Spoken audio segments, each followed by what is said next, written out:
حقائق کا علم، حقائق وجودیہ. تعویل کے 5ویں معنی اور اتفاق سے 5 ہی معنی ہیں. تعویل کے کتنے معنی ہیں؟ 5. اور حروف کتنے ہیں؟ صلوات پڑھے محمد والے محمد.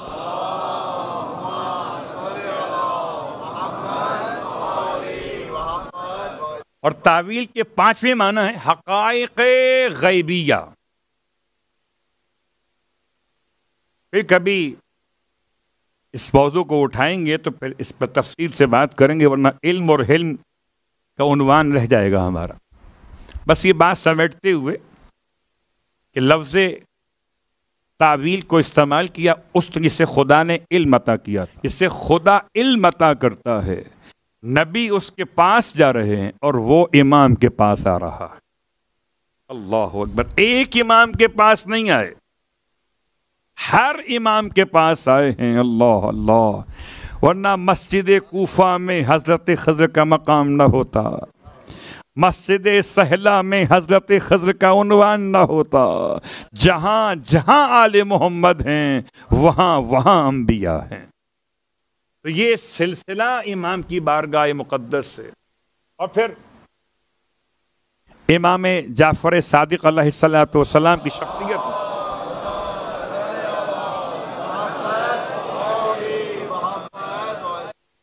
علم کے بہت سارے عناوین.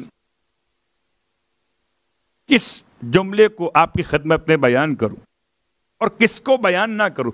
علم ہیئت کو بیان کروں، علم فلکیات کو بیان کروں، علم العادات کو بیان کریں، علم الحساب، علم الریاضی کو بیان کریں، یا علم النفوس،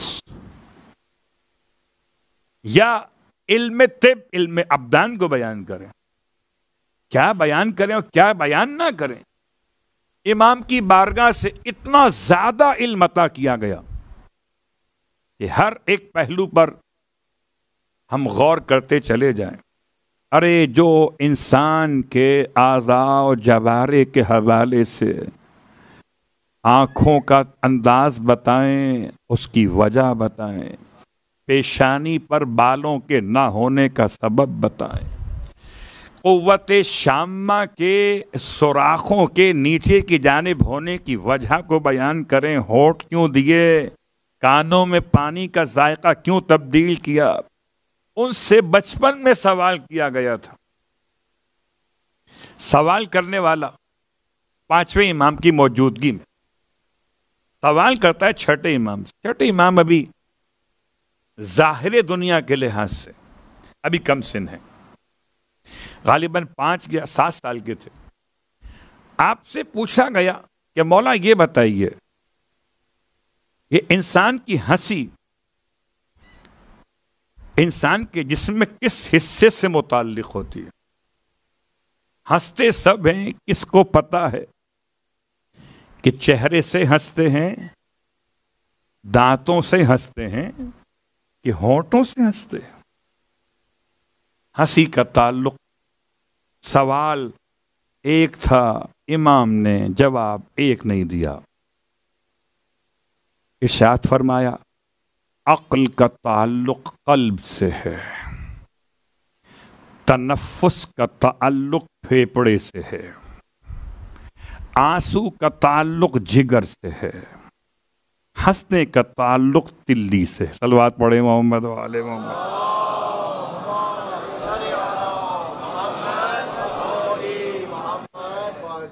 جب بات یہاں تک آپ پہنچی، خالی ایک جملہ آپ کی خدمت میں اور اب یہ سوال کبھی سوچئے گا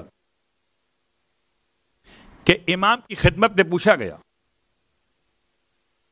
کہ مولا یہ بتائیے کہ ماں اگر اپنے بچے کو، شیر خوار بچے کو جو ماں کے ساتھ سوتا ہو، اگر لٹانا چاہے تو کون سے پہلو پر لٹائے زیادہ بہتر؟ لگا کر پہلو سے. امام نے ارشاد فرمایا کہ ماؤں کو چاہیے اپنے شیر خوار بچوں کو اپنے جسم کی قربت دیں اللہ اکبر. ماں کا مقام کل میں نے آپ کی خدمت میں اشارتاً بیان تو کیا. امام کے الفاظ کی لٹائیں اپنے بائیں پہلو کے ساتھ. اور جب یہ سوال کیا گیا بعد میں ایک ایسی شخصیت سے کہ جنہیں سرکاری سرپرستی میں امامت ملی تھی، کیا شان تھی. اللہ اکبر. کسی کو نشان حیدر ملتا ہے مگر شہادت کے بعد ملتا. صلوات پڑھے محمد و آل محمد. زندگی میں نہیں ملتا. ان کو سرکاری طور پر امامت کا لقب دیا گیا. ان سے پوچھا گیا آپ بتائیے. کہنے لگے افضل ہے کہ ماؤں کو چاہیے کہ شیر خوار بچوں کو اپنے دائیں طرف پہلو کے ساتھ لگا کر لٹائیں. دائیں طرف کی اہمیت کیا. اللہ ہے. وہ دائیں اور بائیں میں رہ گئے اور آئیں بائیں شائیں ہو گئے. وہ سمجھ رہے تھے شاید کہ ہر ایک مسئلے میں ایک ہی قیاس ہوتا ہے. انہیں کیا خبر تھی قیاس اور ہے علم الہی اور ہے. کبھی کبھی تو ایسا بھی ہو جاتا تھا کہ جناب جو وہ کہتے ہیں کیونکہ وہ ان کی پہچان ہو گئی، اب کچھ اس کے الٹ کہو جو ہماری پہچان ہو جائے.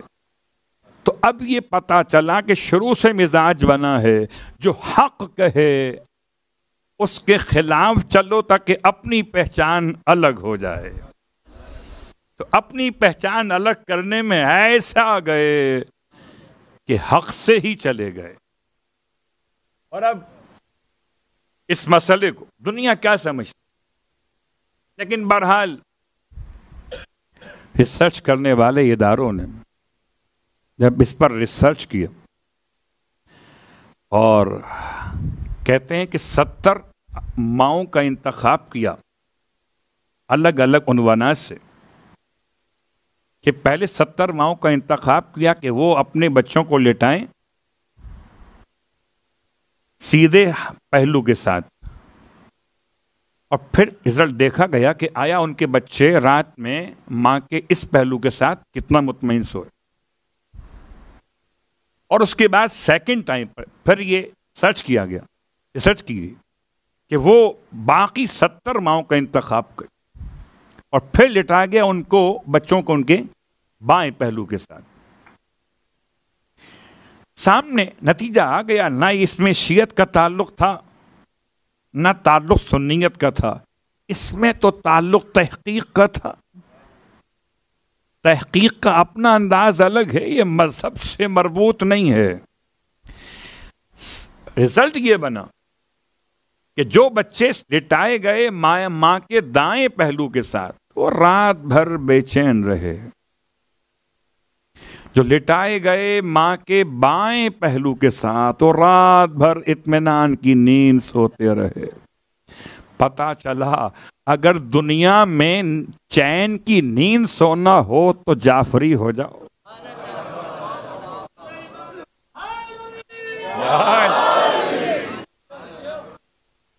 دائیں پہلو سے کو لٹایا گیا بچوں کو، وہ رات بھر پریشان رہے. مسئلہ کیا تھا؟ مسئلہ یہ تھا کہ چونکہ بچہ شکم مادر میں جب رہتا ہے تو اس سے جو خدا کی طرف سے موسیقی ملتی ہے، میوزک ملتا ہے، وہ ہے ماں کے دل کی آواز. وہ ٹک ٹک ٹک کا. اللہ اکبر. اگر کوئی ماں ہو ادھر ادھر والی تو خالی ٹک ٹک ہے ٹک ٹاک کی طرح سے، اور ہو علی والی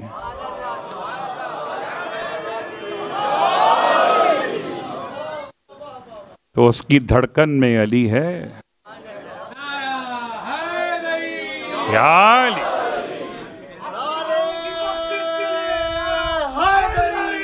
یا علی. سلامت رہے. خدا آپ کو ہمیشہ شاد و آباد رکھے کہ یہ حقیقت ہے کہ آل محمد کے علوم کو کتابوں میں پڑھ لینا کافی نہیں ہے. جیسے جیسے دنیا کی تعلیمی صلاحیت بالغ ہوتی جائے گی، جب نابالغی ختم ہوگی تو آل محمد کے در کی چوکھٹ سمجھ میں آنا شروع ہوگی. آل محمد نہیں، آل محمد کے در کی چوکھٹ. اللہ اکبر. تو یہی ایک مثال آپ کی خدمت میں مکمل کرتے ہوئے، اور یہ بہرحال آپ جانتے ہیں کہ دل خدا نے رکھا ہے انسان کے جسم میں، تو رکھا دائیں طرف نہیں ہے، رکھا بائیں طرف ہے. ہو سکتا ہے کسی ایک آدھ کا کیس ہو سکتا ہے کسی ایک آدھ کے دو دل نکل آئیں، وہ الگ بات ہے، مگر دل دو ہوں تب بھی سوچ ایک ہی رہے گی کہ یا تو علی والا ہوگا یا گلی والا ہوگا. یہ دل دو. الوات پڑھیں محمد والے.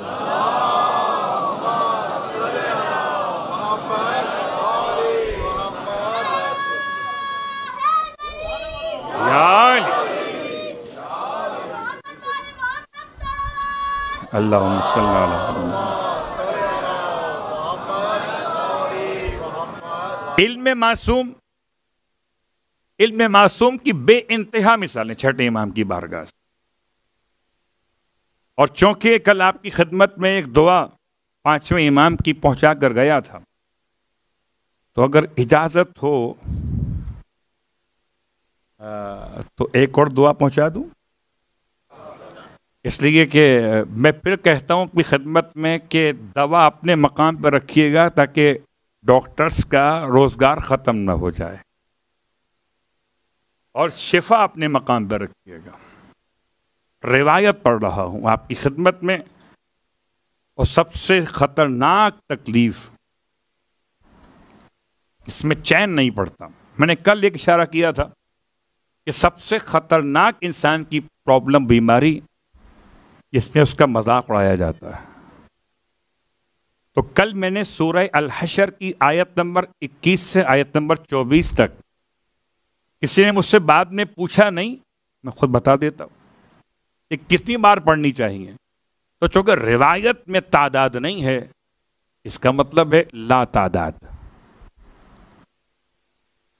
اس کا سماعت کا مسئلہ ہو، وہ ان آیات کو اپنے کانوں پر ہاتھ رکھ کے جتنا پڑھ سکتا ہو، تو کم از کم ایک بار تو پڑھے گا ہی. اب اس کے بعد جتنا پڑھ سکتا ہو، جتنا پڑھا لکھا ہو جائے اتنا اچھا ہو جائے گا. یہ سارے خدا کے نام ہیں ان آیتوں میں. اور کیا خبر کس وقت میں کیفیت تبدیل ہو جائے. بہت غور کیجیے گا.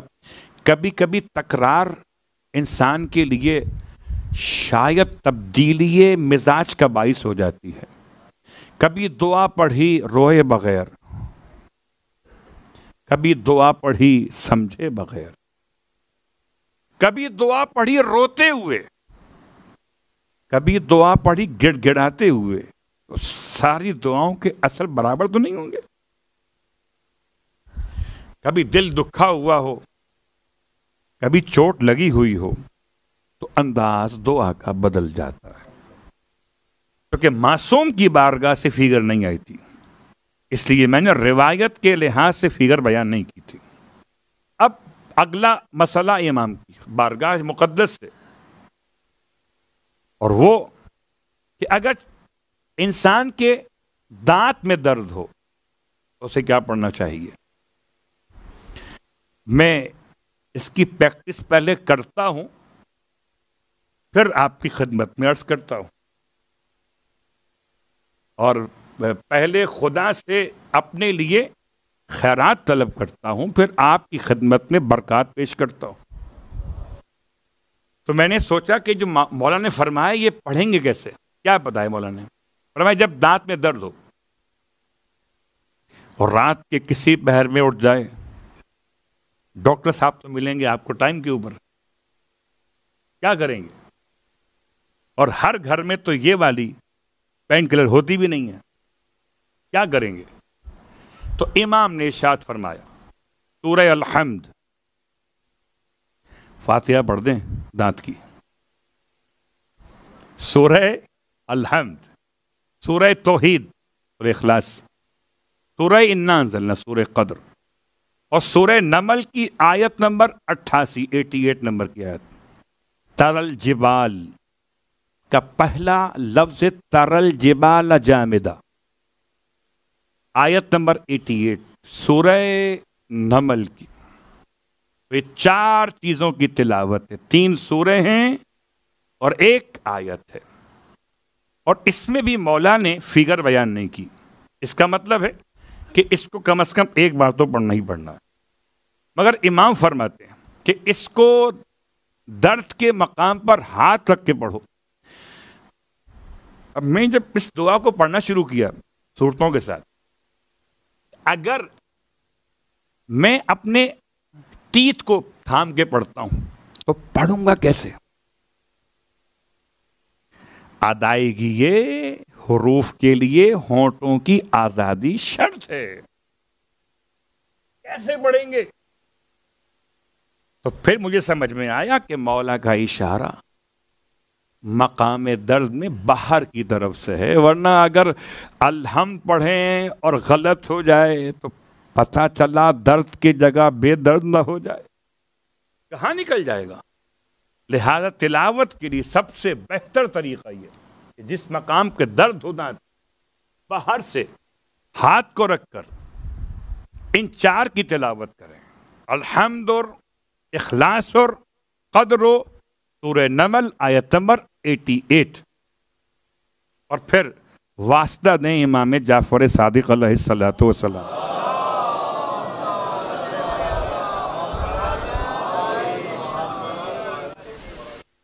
شفا آل محمد کے در کی خیرات کا نام ہے، شفا بھی ان کے در کی خیرات ہے، شفاعت بھی ان کے در کی خیرات ہے، نہ شفا کہیں اور سے نہ شفاعت کہیں اور سے ہے۔ اور سلسلہ مکمل کرتے ہوئے خالی حلم امام کا ایک جملہ آپ کی خدمت میں پیش کر دوں۔ امام نماز پڑھ رہے تھے، مسجد نبوی کا واقعہ ہے غالباً، اور ایسے میں کوئی حج پہ جا رہا تھا یا واپس آیا، حاجی صاحب تھے، وہ بھی نماز پڑھ رہے تھے، اور حاجی نماز تمام کی تو پوری مسجد میں سوائے چھٹے امام کی کوئی نہیں تھا، اور چھٹے امام کو کوئی پہچانتا نہ تھا باہر سے آنے والا۔ کیا مطلب؟ کہ امام کے پروٹوکول نہیں ہوتے تھے۔ آج کل تو کیا جملہ استعمال کروں، کچھ نہیں کہہ سکتے سوائے درد دل کیا، کہ جنہیں ہم معیار سمجھتے ہیں کہ یہ آل محمد کی بارگاہ سے اگر بیان کرتے ہیں تو عمل خود بھی تو کرتے ہوں گے۔ کس بات کا خوف ہے؟ موت کا خوف ہے۔ تو جس کی موت آئی نہ ہو اس کی موت کوئی لا نہیں سکتا، اور جس کی موت آ گئی ہو کہ کوئی ٹال نہیں سکتا۔ اگر یہ فلسفہ سمجھ میں آ جاتا تو شاید سیرت پیش کرنے میں آسانی ہو جاتی۔ میں نے کچھ بھی نہیں کہا کسی کے بارے میں اور سب کچھ کہہ دی۔ صلوات پڑھیں محمد و آل محمد۔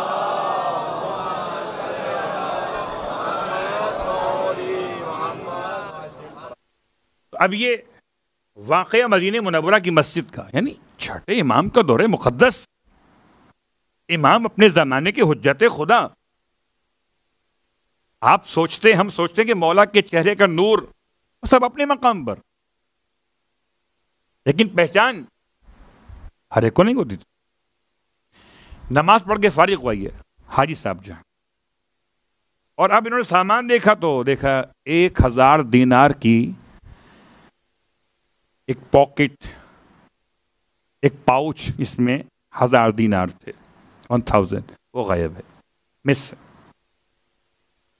اس نے آؤ دیکھا نہ تاؤ، آپ نے لیے۔ اللہ اکبر۔ امام سے بد تہذیبی کرنے لگا کہ مسجد میں مولا کے علاوہ اور کوئی موجود نہیں تھا. اب مولا سمجھاتے کہ بھائی ایسا نہیں ہے، میں کون ہوں، میرا مقام کیا ہے، تلاشی لے لو. کچھ بھی نہیں. اسے اپنے ساتھ لیا چاہیے، اپنے گھر لے گیا اور بیت الشرف سے 1000 دینار ایک نیا پیکٹ، ایک نیا پاؤچ اس کو لا کے دے دیا. مل گئے، چلا گیا. اب جب جس مسافر خانے میں رکا ہوا تھا جا کے اپنا سامان چیک کیا تو وہ موجود تھے. 1000 دینار کی وہ پیکٹ اس کا اپنا والا وہ آلریڈی موجود تھا. وہ مسجد میں لے جانا بھول گیا تھا. اب بڑا شرمندہ وہ واپس لے کر آیا پیکٹ مولا کی خدمت میں. کہتا مجھ سے غلطی ہو گئی، میں آپ کو پریشان کر بیٹھا، یہ تو میرے پاس تھا. امام نے ارشاد فرمایا ہم آل محمد جو دے دیا کرتے وہ لیا نہیں کرتے. علم چاہیے. اللہ اکبر. 1000 دینار کا مسئلہ نہیں ہے، علم چاہیے. بس میں نے آج کی حد تک بات کو تمام کیا. اور جانے سے پہلے ایک جملہ آپ کی خدمت میں. ویسے تو